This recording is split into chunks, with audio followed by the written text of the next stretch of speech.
नमस्कार दोस्तों, एक बार फिर से आपका स्वागत है एसकासियन यूट्यूब चैनल पर। दोस्तों, जब हम भारत के सरकारी स्कूलों की बात करते हैं, चाहे वो केंद्र सरकार के सरकारी स्कूल हो या फिर राज्य सरकार के सरकारी स्कूल हो, उसमें आपको गेस्ट टीचर या फिर कॉन्ट्रैक्ट बेस पर टीचर या फिर संविदा शिक्षक आपको देखने को मिल जाएंगे। यानी कि जो परमानेंट टीचर नहीं होते, ठीक है, वो तो कॉन्ट्रैक्ट पे होते हैं, गेस्ट पे होते हैं या फिर संविदा पर होते हैं। इस तरह के काफ़ी सारे सरकारी स्कूलों में आपको भारत में शिक्षक देखने को मिल जाएंगे।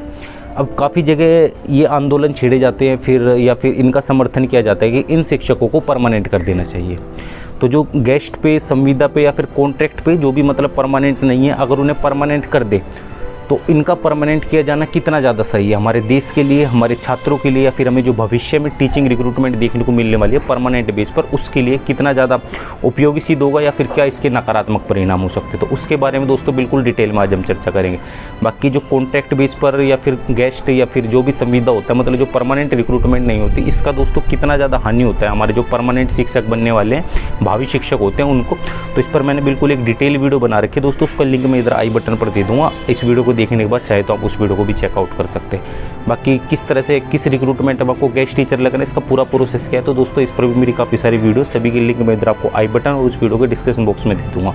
दोस्तों, इसमें मैं बता दूं कि देखिए सबके अपने विचार हो सकते हैं, लेकिन मेरा क्या वक्तव्य है मैं उस पर आपके लिए चर्चा कर रहा हूँ, ठीक है। पहले इस वीडियो को पूरा देख लेना। अगर आपको कहीं भी कोई डाउट लगे कि नहीं सर ऐसा हो तो ज़्यादा बेटर है, तब भी आप मुझे नीचे कमेंट करना, ठीक है। आधी अधूरी वीडियो देख के आप कमेंट करोगे दोस्तों फिर अच्छा नहीं लगेगा, ठीक है। पूरी वीडियो देख लो, फिर भी आपको कहीं लगता है कि अगर ऐसे नहीं होना चाहिए जो आपने बोला है और अगर ऐसे करें तो ज़्यादा बेस्ट है, तो आप निश्चित ही दोस्तों हमें कमेंट के माध्यम से बता सकते हैं।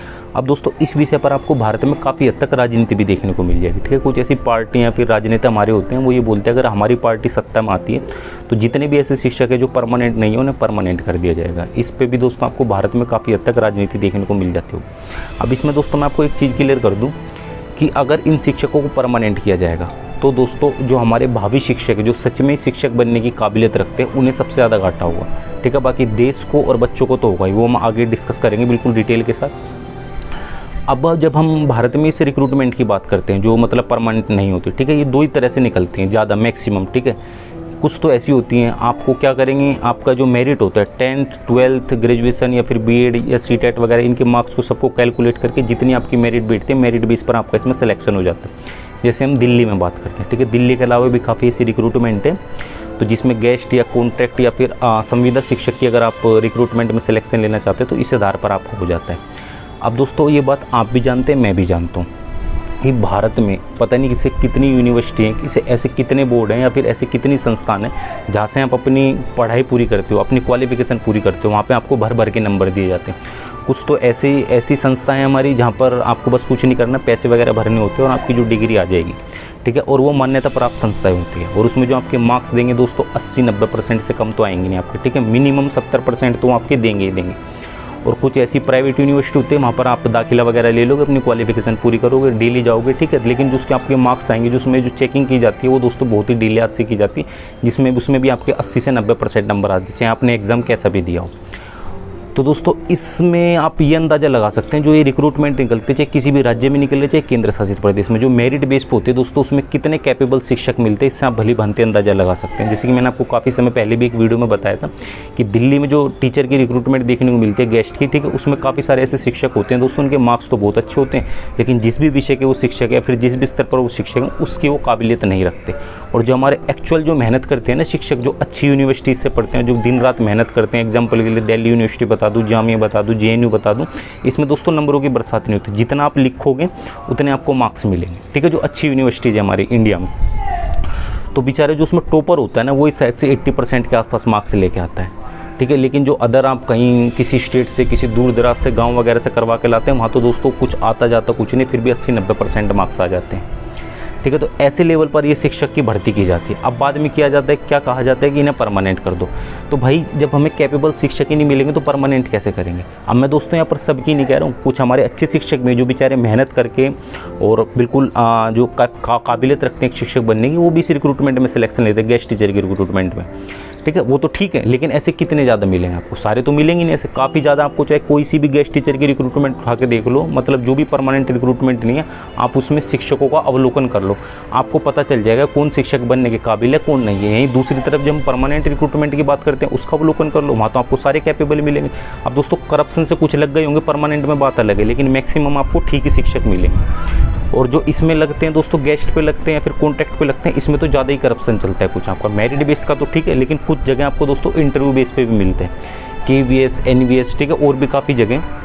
मैं ये नहीं कह रहा इन संस्थानों में मिलता होगा करप्शन, लेकिन दोस्तों कुछ स्टेट लेवल पर जहाँ इंटरव्यू के माध्यम से आपका सिलेक्शन हो जाता है गेस्ट, कॉन्ट्रैक्ट या संविदा पर, तो इसमें आपको करप्शन भी काफ़ी हद तक देखने को मिलता है, ठीक है। तो मेरा कुल मिलाने का कहने का मतलब ये, जो इनका जो परमानेंट जो से अलग जितनी भी रिक्रूटमेंट होती है हमारे टीचर्स के लिए, उसमें जो इनका सिलेक्शन प्रोसेस है, चाहे मेरिट बेस पे चाहे इंटरव्यू के माध्यम से, उसमें सच में इन्हें कैपेबल शिक्षक नहीं मिल पाते। आप कोई सी भी टीचर को उठा के देख लो, मतलब कोई से भी का मतलब आप सारे के उठा के देखोगे, मैक्सिमम आपको ऐसे टीचर देखने को मिलेंगे जो परमानेंट नहीं है, जो एक सच में शिक्षक बनने की काबिलियत नहीं रखते। अब वो पता नहीं कहाँ से डिग्री, डिप्लोमा वगैरह प्राप्त करवा के लें, फिर इंटरव्यू कैसे उन्होंने क्वालिफाई किया, कैसे सिलेक्शन लिया।